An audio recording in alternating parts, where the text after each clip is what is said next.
So welcome to this session called So You Want to Farm. And we've got this session on because, as we know, a lot of us know, something different needs to be done with farming in the UK. Globally, farming is responsible for about a third of all greenhouse gases in terms of transport, production, etc., etc. So we have today 3 panellists that are actively working on change within the farming system. And we're going to be looking at ways to encourage new entrants into farming and how to get land in farming, because that is one of the biggest barriers. So I'll let the panellists introduce themselves. And my name is Nicola Scott, and I focus on food and food systems change work at StirToAction.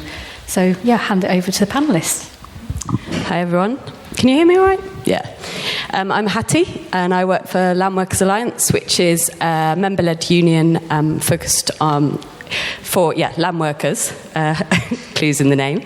And our kind of ultimate vision or aim is a world where producers can earn a decent living and everyone has access to healthy, affordable and local food. And my role within the organisation is to kind of look at developing projects that might kind of help us achieve that aim and break down some of the barriers, particularly for new entrants into farming. So really pleased to be here today. Hello, I'm another Bonnie. There was a previous Bonnie. You don't meet that many Bonnies. I'm Bonnie Hewson. I work for Farming the Future, and we are a collaboration between the philanthropy sector and the agroecology sector. So we're seeking to create more collaboration within philanthropy in order to flow more resources into a just transition to agroecology. And we specifically fund more collaboration within agroecology as well to create the enabling conditions for change. So hopefully I'll get a chance in a minute to tell you a bit more about what we do as well. But for now, I'll pass to Ped. So hopefully. Hi, I'm Ped. There's never another Ped, so maybe feel very lonely there, Bonnie, thanks. I run a charity called Feeding Bristol. We're based in Bristol, and we work to tackle issues of food inequality across the city. So we work with loads of community organisations at a grassroots level, trying to support them in the work they're doing around innovative models of a range of different ways of both giving people access to food, access to the appropriate food that they need for their diets, for cultural backgrounds, or looking at kind of upskilling within communities, community spaces, community fridges, community kitchens. How can we increase more of them, map them more, and give people access to them across the city? Alongside that this kind of work sits with the Bristol Good Food 2030 action plan, and we oversee the food justice element of that. So with everything we're doing within the local food system, which we're trying to change to be more environmentally friendly in particular, we want to make sure that that's made in an equitable way. So we're there to kind of challenge and poke and say, look, how are people accessing this? This shouldn't just be for a proportion of our society, this has to be for everyone. So that's kind of where we work. And we work all the way up to the local authority in Bristol and public health team around trying to create policy in the right kind of environment in the local area for that. I'm also a trustee and one of the founders of an organisation called Bristol Food Producers, which is all about trying to kind of work a little bit alongside some of the work that Hatty's going to talk about around access to land and around Bristol. We work with the local authority, we work with local growers, and we try to give them opportunities to both learn more skills, but also how can we increase the amount of access to land for new entrants in Bristol. And then my final hat is I'm a trustee at Avon Wildlife Trust as well, so that's kind of more from the environmental side and land access there. Great, thank you. Okay, so Hatty, you've helped to organise a land match scheme with the Landworkers Alliance. Can you tell us more about that and what it involved and why was it set up? Yeah, sure. So I think there are a few things. There's the wider, to answer the question on why, there's wider stuff around land access that you guys may be already aware of, like the lack of kind of land available in the UK is kind of like a notorious talking point, but it's stats like that 50% of the land is owned by 1% of the population. and that English farms are in decline by over a fifth in the last 10 years. And kind of like within that also is that farming is like one of the most least diverse kind of sectors, with only like 1.5 BIPOC people who are farmers or land workers. So it's kind of like that wider structural issues around kind of who can access land is a sort of, I think, at the backdrop of the reasons why Landworkers Alliance is kind of focused on land justice. And within our kind of membership and wider, that issue of a lack of access to land to produce food for local communities is something that constantly comes up in our consultations with members. And it's a significant barrier for new entrants into farming.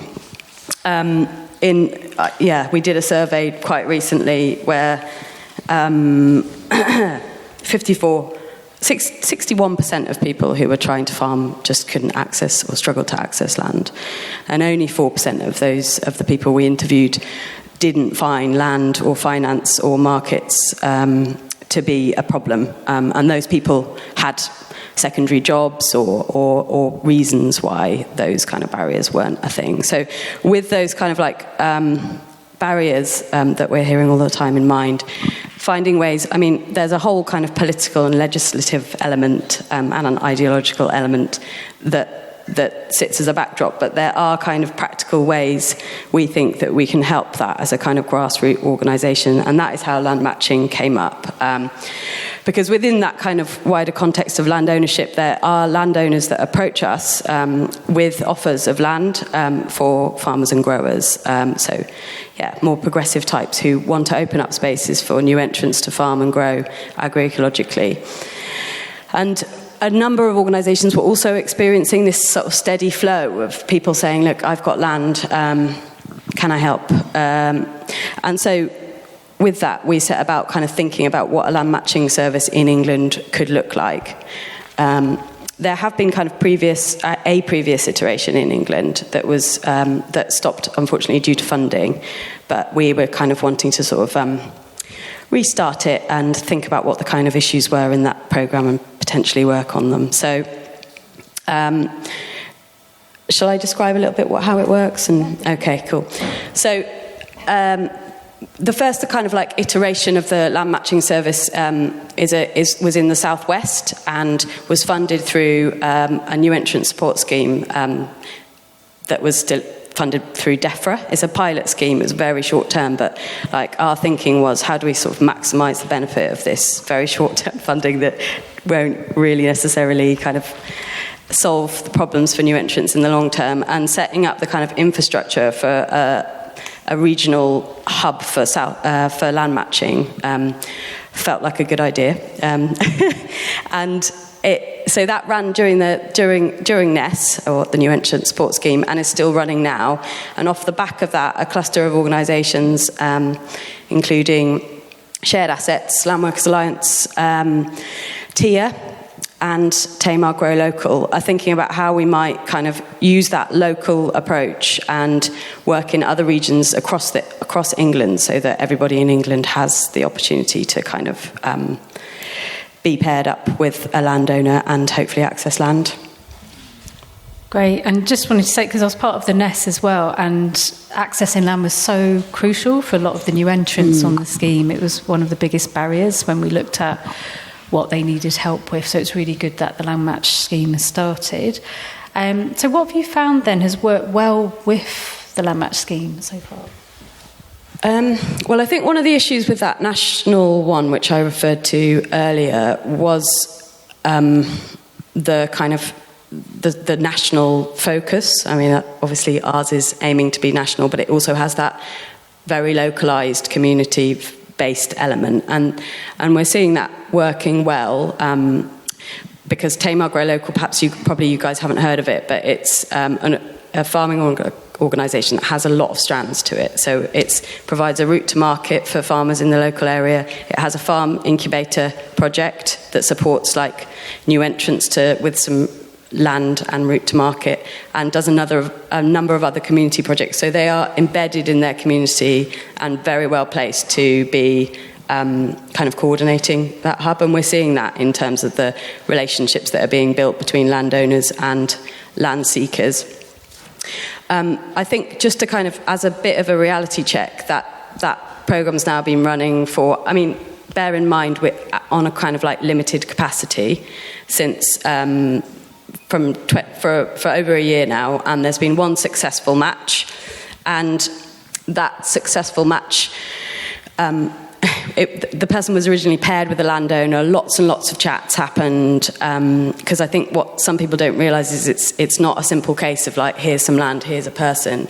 There's a whole load of emotions and logistics that goes into trying to sort of figure out an appropriate land agreement. So with that, what we've called a success, there was long conversations, and actually in the end the agreement didn't work out. That person, and this is another reason why Tamar are well placed to do this kind of work, that person has actually found land that they can work on through Tamar and their Farm Start programme. So they had that kind of resilience built into their system as an organisation, so that they could support this person despite the external match not working. And I think like the other reason why that was a success was because that person had like a lot of mentoring through the DEFRA new entrant support programme that I've mentioned. And they came from a place of actually not having a business plan that was perhaps developed enough to be in a position where they could form an agreement with a landowner, to actually being in a position where that was highly possible.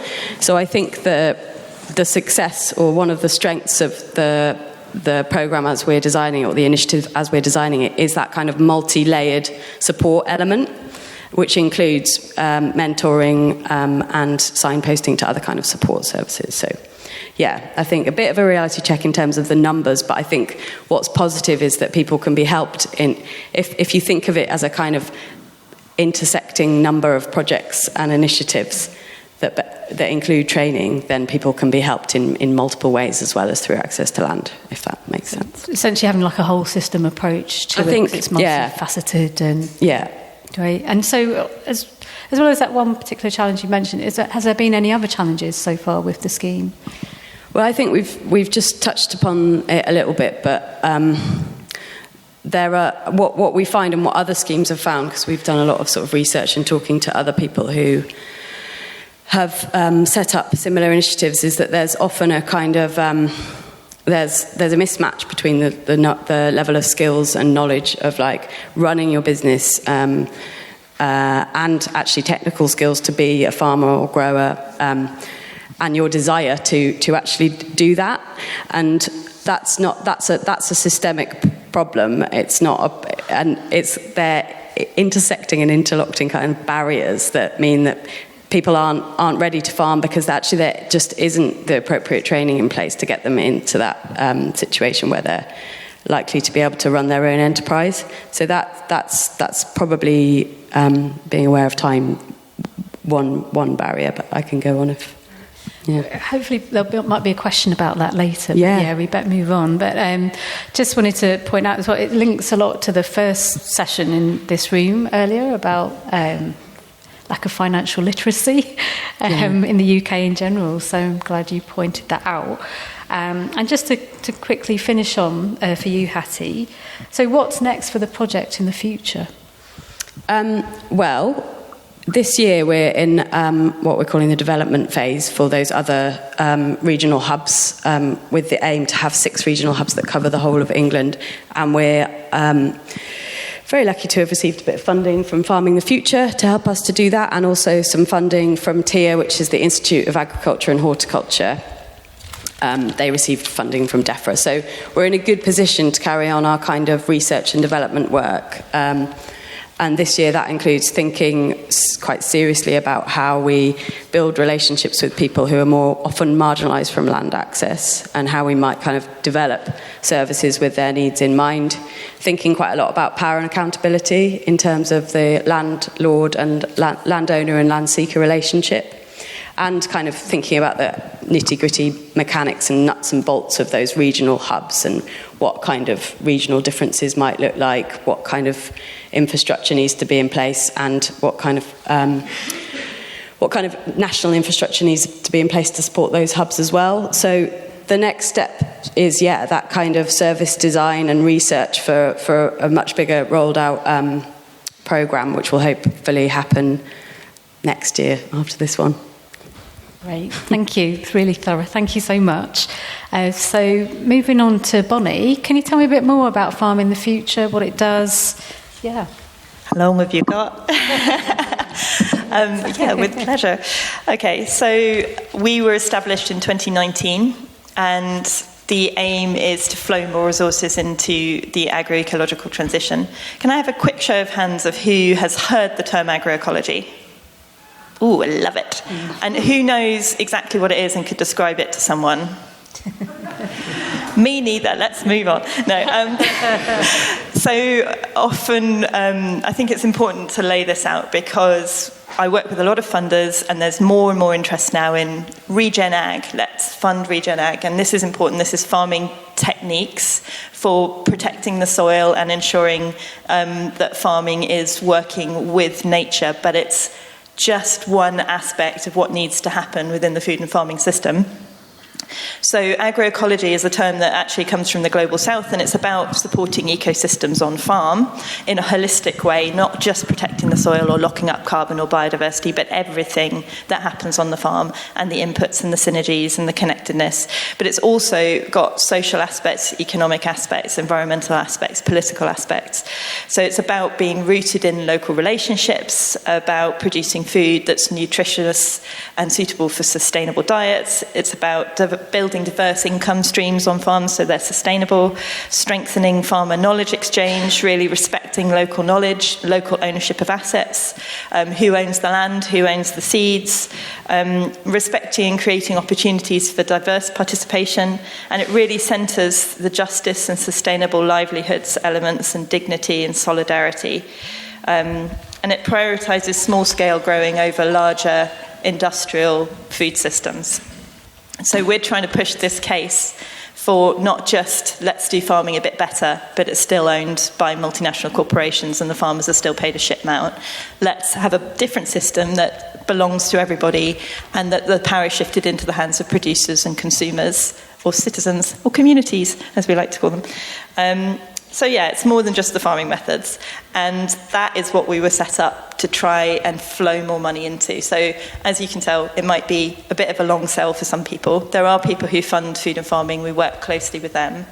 There are people who are more interested in like trust-based philanthropy, and we're working with them, and we're working with trying to make the case for why it's important to everyone that we have a good food and farming system. We also operate a pooled fund, which I'm super excited to be able to tell you has now gone over 2.3 million we've distributed since 2019 into the agroecology sector through participatory grant making. So I don't make any funding decisions at all about where our resources go. It's all made by ambassadors from the agroecology sector who make the decisions about how the money's distributed. So whilst we're trying to shift power in the food and farming system, we're also trying to shift power within philanthropy and act in a way that resonates with the changes we're trying to see. And we do a lot of advocacy with other funders to try and make the case there. So in a nutshell, that's what we're doing. Great. Thank you. I love talking about it. Yeah, it's great. And it's like a nice segue from hearing about a practical ground level project which has used your funding, and then say more about, where your funds are also distributed to. So thank you. But everything has a different side of the story. What have been the challenges? There's a lot. Hatty's outlined some really important ones. This is a session that's about, so you want to be a farmer. Hands up who actually wants to be a farmer in this room. Oh, yay, we've got some. Oh, Mark, you want to be everything.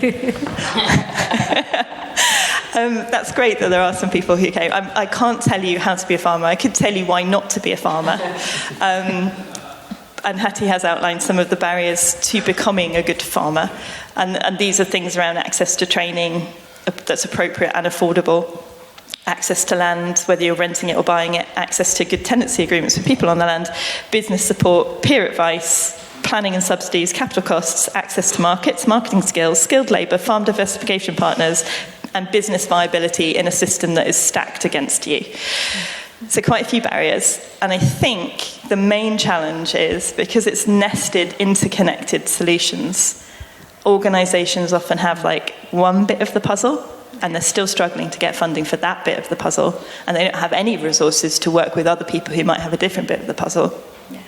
Plus, the underlying issue behind all of that is none of us are given the skills that we need at school to actually know how to collaborate really well with other people. And so every time you start a collaborative project, you have to learn together how to work out what your shared vision is and who does what and how to make an agreement and how to actually work effectively between organisations. So I think I've been reading quite a bit about this, and I was reading an article this morning about collective impact. In order for us to be better at tackling systemic issues that are no one organisation's problem, you have to have more resourcing for the gaps in between that help people come together to think about what the solutions might be to these really entrenched problems that are to do with a historically shit system for many reasons that Hatty's way better at politically unpicking. I'm swearing, I know, I'm sorry, but it's not a good system. It's a bad system. Actually, it's a system that works extremely well, but for the wrong people. So we work with groups, organisations, networks, collaborations of infrastructure organisations who are trying to tackle different bits of that and flow resources into it, which means we need also collaboration between funders. So collaboration is the main solution and the main problem. A la permaculture, the problem is the solution. So I can tell you more about some of the projects that we're doing, maybe. Yeah, and definitely, ones that you hope to do, and that'd be great. Okay. I know time is limited as well, but all of these projects try and look at aspects of what needs to change. So when we're funding things, we're not saying, can you achieve this thing within 18 months? Thanks, bye, give us a report at the end of it. It's more that we're trying to create the enabling conditions for things that might change and help people work together. So one of the outcomes is that we're supporting people to work across problems. So one of them is the farm succession project that StirToAction has been involved with. So we've got shared assets and StirToAction and ELC and community supported agriculture looking at how farmland succession works and the problems that different types of farmers and landowners are coming up against. And that has revealed a whole gamut of different complex, sometimes quite personal, economic, environmental and social issues that need to be looked at more. So I'm hoping that is, going to seed some more learning that we can also take back into philanthropy about the need for more resources for a patient land fund, perhaps so that communities and land trusts can acquire more farmland for community ownership or buy land off farmers, people that are trying to sell land, so it's not all grabbed up for pension funds or locked up in other ways. We funded projects around fringe farming, which is like peri-urban farming, access to land. We've worked with Bristol food producers on that one. We've done stuff around scaling up community-owned land for agroecology, where there's a toolkit. So some of you might be interested to go to communityfarm.land, and there's a toolkit there for farmland purchase, if you should be lucky enough to think you can find some land. We've done stuff around market garden cities, integrating agroecology into planning policies, food hubs, and we've got this whole programme that's not grant funding that's around field building, which is supporting more convening and building sort of shared understandings on various different equity issues, which include just access to land, progression pathways for new agroecology producers, and networks of supply. And we're doing projects within all of those. And a lot of that looks at how to make farming more inclusive and diverse as well. So we did a couple of reports in the past, Roots into Food Growing and Jumping Fences, which was about the additional barriers that people from BPOC backgrounds and other minoritized ethnic communities face in trying to get into growing and find access to land. We're working on something called the Land Skills Hub, which is taking youth from Bristol and sharing with them land skills, but also building a sort of political awareness around land, the connection to land. We work with Lion, Real, Flame, Out on the Land are all part of our field building work now, which are all subgroups of Landworkers Alliance that for different groups to hold space for bringing more diversity into the sector. Working a little bit with Pathways to Land. So we give out quite small amounts of money here and there but to try and build the connections between organisations. But one of the things that we've tried to start seeding is an idea that's come out of our field building, that there's a lack of connection between people who are looking for mentoring and capacity support, and specifically around agroecological methods and techniques and the business skills and marketing, all the things you need to be successful in growing. It's a lot to hold. And so we want to create a database, basically. I'm not going to call it a platform because it's not that grand, but like somewhere where we can keep all of the experts that people might need, and they can find them, so that it doesn't die at the end of every funded program. Because I've been involved in so many things where they've built pools of advisors, including Mark Simmons, who's still there in the background, and like people can't find the advisors that they need because the program's ended and they're no longer funded. So that's good. But the other idea of it is that we can flow more funding from organisations that have philanthropic trusts that can't fund individuals through a platform, so that their funding can subsidise access to more of that type of support for smaller growers and people coming into it who aren't eligible for whatever DEFRA programme there might be running at the moment. So we're always trying to work with people to kind of raise up these solutions that might work, that are in between things, and not own them, but catalyse them, I guess. Great. Thank you. And hopefully you'll have some more questions to not only Bonnie but Hatty as well. But I'll move on to PED, because it's a nice finishing on an example of a farm that is still continuing to exist in this space. So as well as being a director of Feeding Bristol, PED also used to direct a community-supported agricultural farm called Community Farm in Bristol. So that's what he'll be speaking about today. So I just wanted to know a bit more about the community farm and why it was established. Sure. It's a thread that ties actually all three of us here. At some point it's been in our lives, or continues to be in our lives. So how was it established? I suppose it's kind of... It was 15 years ago now, almost. Yeah, right? Anyway, again, about 15 years ago, and I think it's probably like an example of when you get a group of people together who want to make a change of some sort. You throw a benevolent landlord into the mix with some land available to do something on, and this desire to grow because we need to grow more food to feed the local area, and that's where the kind of community farm came from, essentially. I think it's probably also, we'll get onto the challenges in a little bit, it also highlights many of the issues that both of you have talked about, as to why that's not always the best idea of how you can approach something like this as well, because there's lots of challenges that you need to be aware of, that you need to face, and maybe weren't so aware of at the time. But what essentially happened with the community farm is that there was this desire to grow on the land. They became a community benefit society, and the finance to make it work was raised through community shares. So I think it was over 500 people from the kind of local area going out to Bristol area, from Chew Magna, which is where the community farm is, which is about sort of 10 miles that way, and that raised an initial capital for the farm to start to be able to invest in infrastructure and to pay for some staff and to get things going.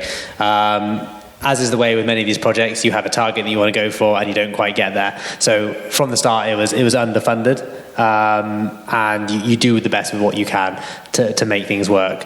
I joined there 3 years into the project, just over 3 years into the project, and we were on a bit of a downer, I think it's pretty fair to say at the time. They had land, they had space, they were growing, they were doing a veg box scheme into Bristol and Bath and surrounding areas. They were doing wholesale, working connections with the local growers as well was a really important part of what we did there. So it wasn't just about what we could grow on the land. It was only it was 30 acres when I joined that they were farming on, which we then reduced to 15 due to logistical financial issues as well. But we recognised we couldn't grow all of that ourselves for what we needed for the veg boxes and for the retail. So we worked with a whole network of local farmers, and we worked with them on the basis of we would create a growing plan, a cropping plan for the year with all the different growers. We would fix a price beforehand, so we wouldn't be fixing prices that would vary depending on what the markets were doing. It was very much a case of we think this is a fair price, we agree on a fair price, not in a kind of way like a supermarket thinks this is a fair price, an actual fair price, and then we will commit to pay that price for the produce over the course of the year, and then we'll commit to taking, in some cases, X amount of, if you're going to grow so many carrots or so many potatoes or new potatoes for us, we'll commit to taking those amounts. No matter what, we'll take it. We'll find a place to get rid of it, to pass it on, and then we'd have our own cropping plan that would sit around that as well.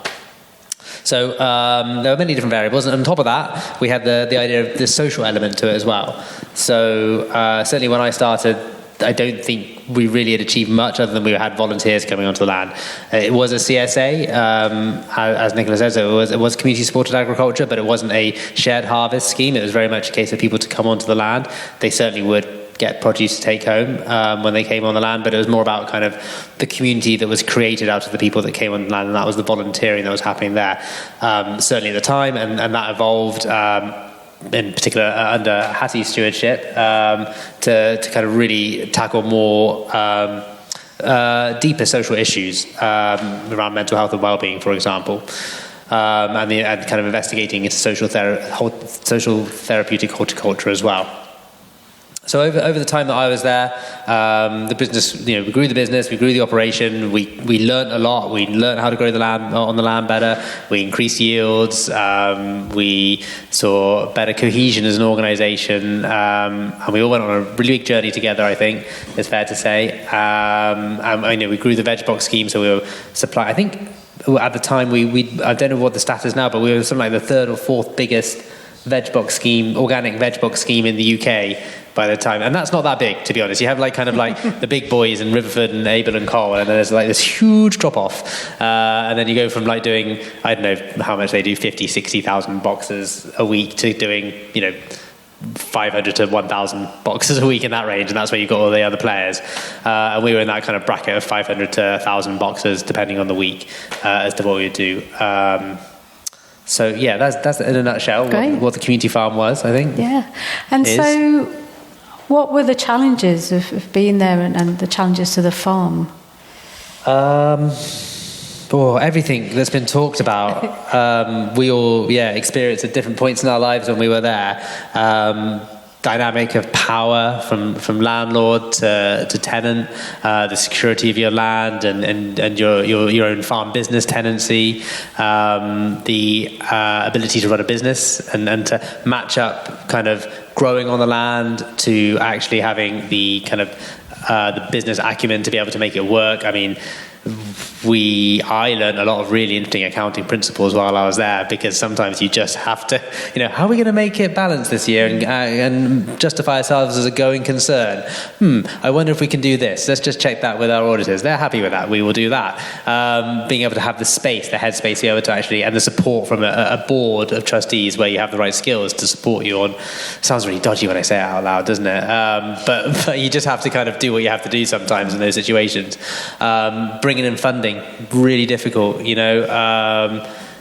you don't know how to bring in funding or really good at it, or just try to be honest, quite frankly. Sometimes it was the journey you start, you're like, why aren't we getting this funding? Because we're being maybe too honest about what we're doing or where we are, and actually going on a journey of understanding how to access funding. It really is a skill, and if you don't know how to do it, if you've not done it before, it can be very difficult. That's a really hard thing to do. When you're a growing business anyway, whether you're in farming or not, that's a challenge. You go from, when I joined, I think we had something like 9 full-time equivalent or something like that, and then by the time I left we were up to about 17, 18 full-time equivalent, and that in itself is quite a big growth as an organisation. And you need to think about your governance, your HR, your all these different things within your organisation, all the policies, all the things you're trying to embed, and think about how you kind of go on that journey of best practice. And again, we were fortunate as an organisation to be built in a way that had headspace to be able to tackle these. But often in many of those community-based organisations, when they're going on that journey, they don't have that kind of headspace or that support. That's a really big challenge. What else was there? I mean, I think the land and the use of land and the farm business tenancy is always it's still something that is a difficult thing to get. The long-term security that you're going to be there. Instead of like a 5-year rolling farm business tenancy, you want like a 25, 30 year. That helps with funding. That helps with being able to plan, put infrastructure in the land. It allows you, when you think of what you're doing. And again, when the farm started, it was a tap in a field. That was what was there. Now there are 4 polytunnels, a warehouse, a roundhouse, a pond, nature garden, lovely pathways, obviously all the growing, and that's, over 15 years is funding that's been brought in to make that happen. But also there's always that thing in the back of your head when you're like, we're saying to a funder we want 10 grand to build a roundhouse, but we also have to justify that we'll definitely be here, not even just financially from being able to survive, but actually as we're not going to get kicked off by our landlord, who says all the nice things. Obviously, he was part of it and continues to be part of it in one way or another. But you never know. In the back of your mind, you don't have that security, and that's really challenging. And then I think there's the element of just going through all that. It's a shared journey. It's something that all the staff go through together, and that takes an emotional toll. It's really tough, and whether you're on the field growing, or you're doing the marketing, or you're in the pack house, or you're doing the driving, the aim is that we're all trying to act as one organism in many ways, and we're trying to understand and be mindful and show each other kindness in what we're doing through all the tense times and the difficult times, but sharing in all the joy. And that does take its emotional toll. And I think I remember when I'd left, 6 months after I left, I was out for dinner with my partner, and she was just like, so come on, it's been a part of my life for like 6.5 years. It's been everything I've done, lived and breathed. How much are you missing it? And I was just like, not at all. Absolutely not at all. The experience was amazing. I'm still connected with it. Still connected with the people there. Love the people there. If you ask me if I wanted to do it all over again, well, I would do it all over again, having not done it, but I wouldn't want to do it all over again, having done it, if you know what I mean. Right, okay, maybe we should change the title of this session called So How Not to Be a Farmer. Well, like Bonnie said, so you want to be a farmer? Don't. No, I'm joking. But you obviously learnt lots from that role. Can you say which was the one key thing that you took into your current role as Director of Feeding Bristol, having had those experiences you've just been talking about? I think the thing that kind of inspired me to go towards Feeding Bristol was kind of wanting to look more at the social injustice element of the system, of the sector, I think, and the fact that it is so much more talked about and addressed now than it was 4 or 5 years ago, I think. But it just felt like sometimes the sector itself wasn't questioning itself enough. And as I became more and more sort of aware of that, it just felt like that was, something needs to happen. And I can't achieve this at the farm, and what I'm doing here and what we're doing is it's still trying to make ends meet and survive. It's not like it's in a place that it's able to, as much as it would love to be and advocates for better, inclusion and diversity within the sector, it is not in a position to be able to be a leader on that.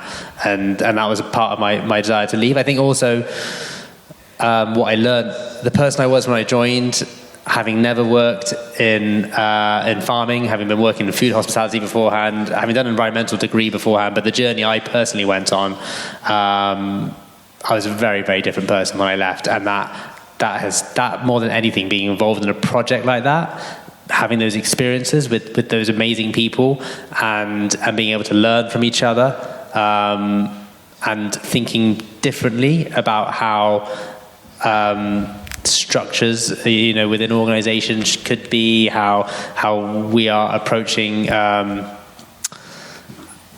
think you talked about a lot, Bonnie, about collaboration and actually the difficulties of collaboration, but also how to do it better and want to constantly be doing it better. Those are the kind of things that really I brought into my new work, I think, in the sector that where we're trying to make Bristol approach food in a better, much more collaborative way. I think Bristol, everyone talks about Bristol being like, oh God, Bristol's great. You know, you got so much great stuff that happens in Bristol. So many, the independent food scene's wonderful, and you got all these little I think it's really dysfunctional, and has been for many years. Certainly while I was at the farm, it just felt like people weren't working with each other properly or enough, or in a good enough positive way. I think, again, that's changing for sure, and I think the pandemic had a lot to do with that, how we adapted. But I think those lessons I learned from the farm in terms of how to work better with people, how to hold spaces better, create safe spaces for these kind of concepts and ways of working to thrive is the thing I probably take most away from that, and I think benefits me the most in the way I work now across the city, and how I try to influence from community organisations and what they're doing through to local authority, which is certainly more difficult. Thank you. I know we're slightly over our allotted time, but we did start later, so because I really would like to open up the floor to questions, just because we've got a wealth of knowledge between these three people here. So yeah, any questions at all? Yeah, great. Hello, my name is Erica, and thanks for the presentation. It's been highly stimulating. I've been personally aware of People's Food and Farming Alliance, Landworkers Alliance, and Ecological Land Co-op, and looking at micro-scale community solutions for live, work and grow, which brings ordinary people onto the land who don't identify as growers or farmers, but who might want to start a pathway. So looking at an accelerated model of allotments and looking at the crofting models in Scotland. Just a quick question. Has anyone here heard of the community croft in Leith in Scotland, which is a couple of acres of land, I believe, owned by the council, which has become a community food hub based on the crofting principle, but in an urban setting. So I'm very excited to maybe talk with each of you on the panel about integrating people onto land to be good citizens, good stewards, for all the obvious reasons, but also as part of the housing crisis, and how diversification could perhaps even go into housing on farmland. Thank you. Yes, have you heard of that before? No. I haven't heard of the Leith example, but there is a lot of discussion about housing being an issue that keeps people from being able to actually have livelihoods on the land. And I suppose there might be a chink of hope if we have a proper land use framework under the Labour government to look at all of the different demands that there are on land and think about what the need is for people to have appropriate accommodation. Even when they start to have children, they might still want to live in a rural area and not build a massive house, but not live in a caravan. So yeah, I think that's good. The Ecological Land Co-op are also doing great things with buying up land, splitting it and making small holdings, and there's other land trusts that do similar things. And it also, what you were talking about also reminds me of the Land Settlement. Was it Land Settlement Association back in the day? Does anyone remember this? I mean, it's before our time, but they basically forced loads of people out onto the land to create sort of co-op farms and sell everything through wholesale. And it didn't really last very long, but yeah, sort of interesting idea about bringing more people onto the land, because if you farm in a more agroecological way, it is actually more people intensive. So maybe, yeah, that might be a direction that we see policy going in. Fingers crossed. Hiya, I'm called Millie, I'm a grower. I work on a market garden outside Cardiff. And I'm also a member of SALT, which is the trade union for land workers and farmers. And I want to problematise the idea of land access and support as being the main barrier to growing and farming.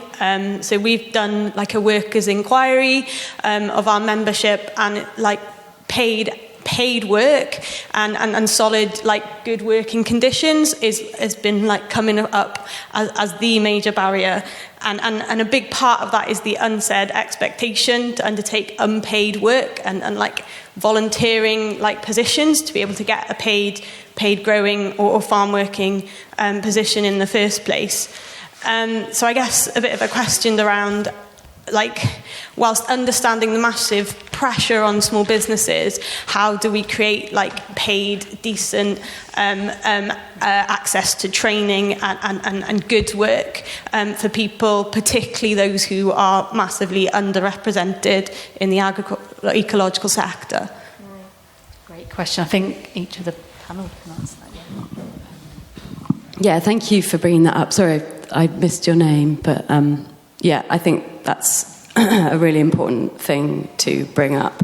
And it can, when you're talking about kind of barriers to farming, because there's so many, and it can feel like it's important to mention the kind of worker element and the actual paid work on the land. Like, before, you might not even be thinking of trying to access land for your own business. What about actually finding meaningful and decent employment in the sector? And that is a massive problem, so thank you for bringing that up.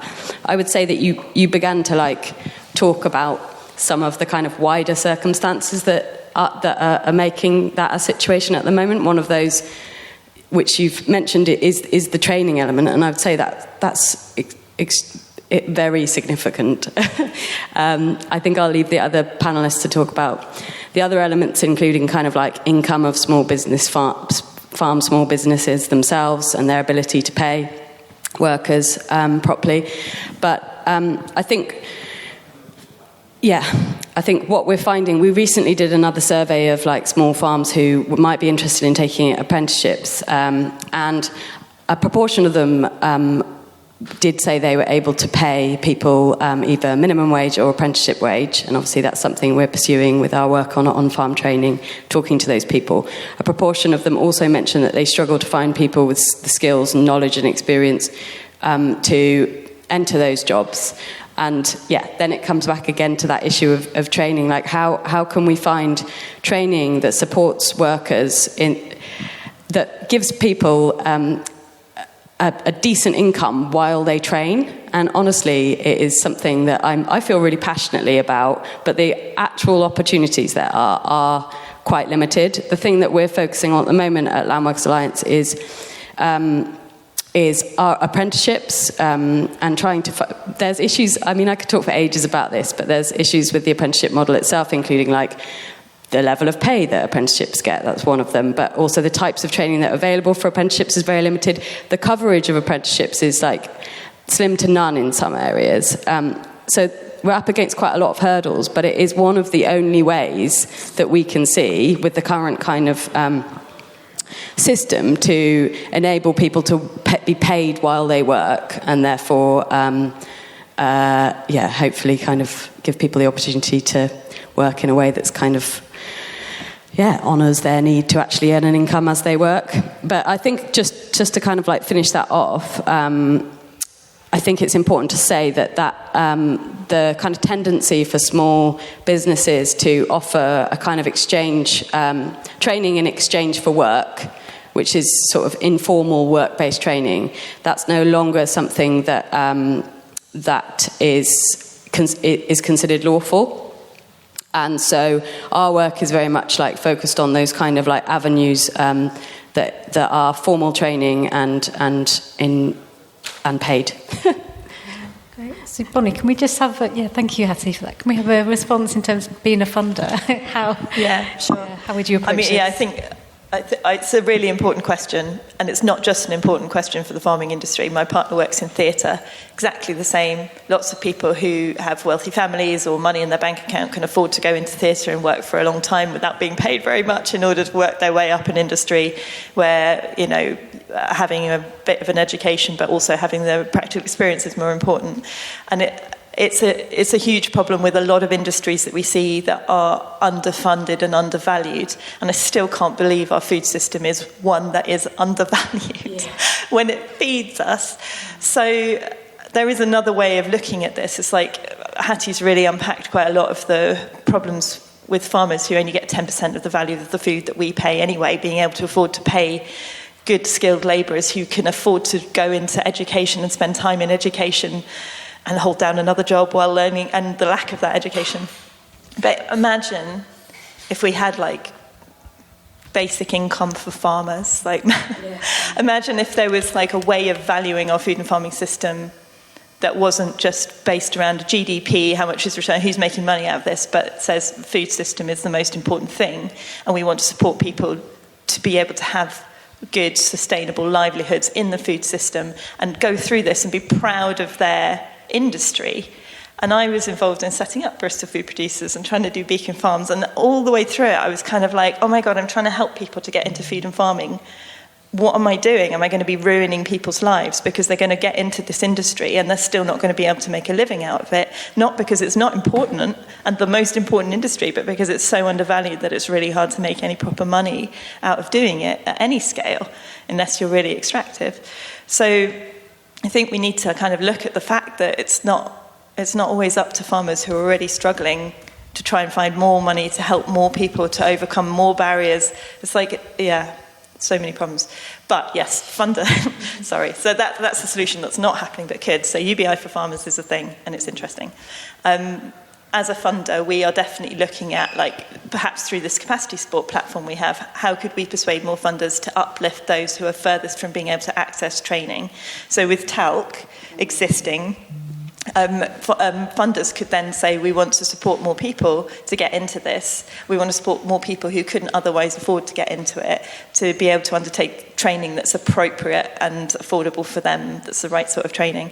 And so the more collaborative platforms or places where you can find these sorts of opportunities, the more critical mass there is for persuading funders to pool their resources to underwrite the costs of that training to get people into fair employment. We also do work on migrant solidarity stuff and making sure that there's a fair system for migrant workers in farming as well.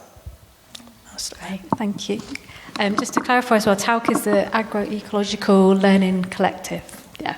And Ped, anything else just to finish off the session? Oh, I think you both covered quite a lot of bases there, really. Just throw my book away, all the notes I made, thanks. I think from a perspective of, like, you know, when you're running an organisation, it is difficult. You want to pay people more, but you can't because you haven't got enough money in the bank to be able to do that without the risk of closing down the organisation. So that is always the big challenge. But I think, you know, Bonnie, you touched on it. We need to really be looking at the way that the farming is rewarded, farmers are rewarded, the way that money's coming into the system. We need to recognise more the impact that, like, significant numbers of small holdings around cities have on infrastructure, on local economy, on, you know, when you start recognising all the, you know, on local education rates, there's plenty of studies out there that show the impact these can have. When you start feeding that into the picture of how do we value our food and farms better, then you can start thinking about how we unlock more money, like a, you know, universal wage. I mean, we should probably be looking really at universal wage for everyone, quite frankly, let alone just farmers, and that would unlock so much because, again, you know, you touched on it within industries, many industries, like how if you've got to volunteer your time to do something, you're suddenly narrowing the amount of people that are able to do that straight away. You know, I came from a poor background. I didn't have opportunity. I did marine biology at university. After that, I was like, I'm going to be a marine biologist. It's going to be great. What can I do? And all this stuff that was available. It's like, you have to go and volunteer. You have to go and volunteer. You have to go and volunteer. And it's like, I can't afford to volunteer. I can't afford to pay money to go volunteer. Actually, really, a lot of the time. All you have to do is get a flight to the Caribbean, and then you can, and then support yourself. Yeah, work still for free for 6 months, and then come back home to nothing. And you're like, it just becomes exclusionary, doesn't it? And so, you know, there are so many circumstances where people can't.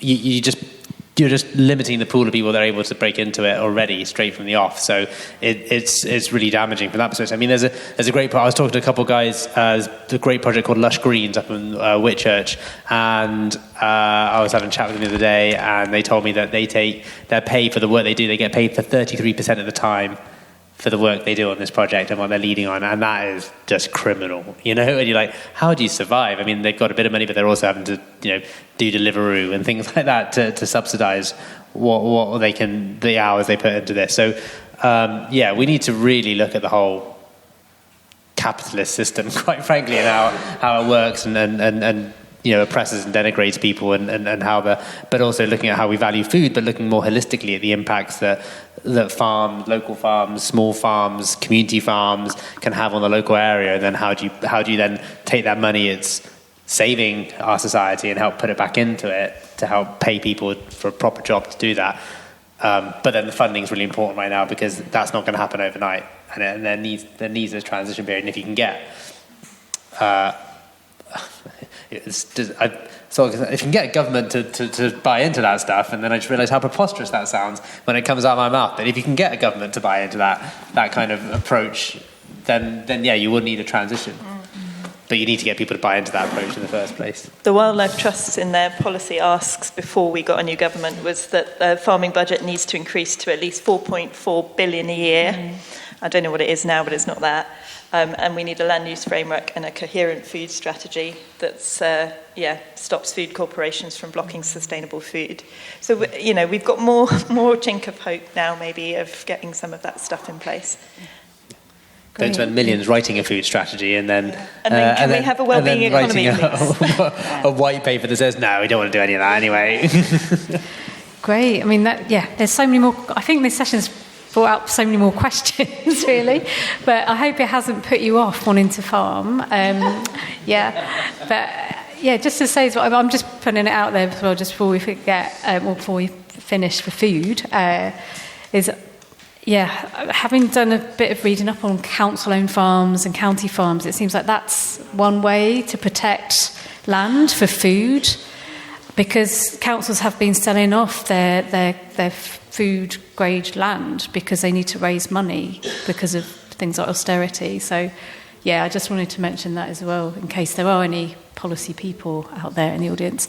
But thank you so much for the panellists. Really, just great, really good insights to what you've been doing and practical actions to try and change the system that we currently have. So thank you.